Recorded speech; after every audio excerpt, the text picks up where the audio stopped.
One important point we need to understand about the book of Revelation is that there have been many tribulations over the last 1900 years as these judgments have been fulfilled that have affected the whole earth. And the rise and fall of the Hellenistic pagan Roman Empire was the first tribulation John prophesied about. And I assure you, many of the Nazarenes believed that if they could live long enough and overcome during this time, that they would see the return of the Messiah. They had no clue it would take several thousand years for all these prophecies to be fulfilled. The persecution of the Nazarenes was intense, and only our Heavenly Father truly knows how many precious Torah-observant believers were martyred during this time by Rome. But it could easily have been in the tens of millions. It is also easy to be misled into thinking that because so many nations have followed the exact outline laid out by the four horses of the apocalypse, including the possibility of our own current nation, that they could be reapplied to even our present day forward, because a nation has to rise to power as the white horse shows us. Then that power and wealth leads them to moral decay and corruption from within. Then economic woes set in with inflation, and finally the nation dies by conquest. But do not be deceived. If you think these horses will ride again, nothing could be further from the truth. No white horse with a rider wearing a Stephanos crown, carrying a bow, and going forth conquering all the earth is going to literally happen again. But there will be more tribulation on the earth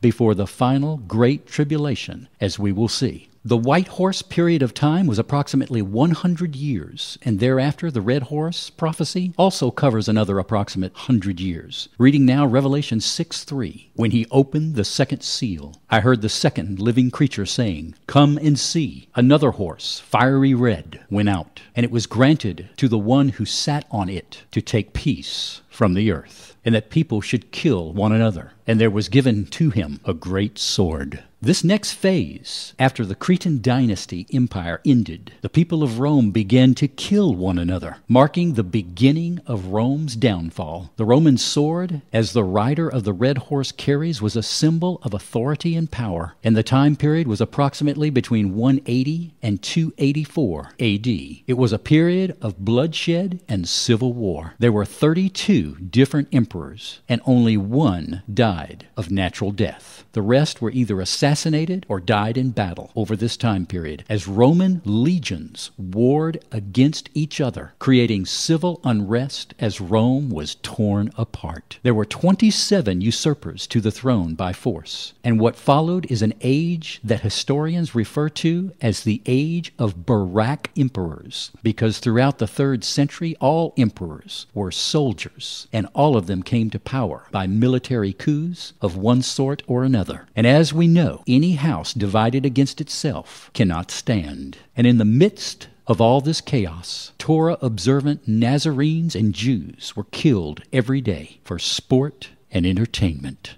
I'm Bill Sanford, trying to put the book of Revelation in proper perspective in our day.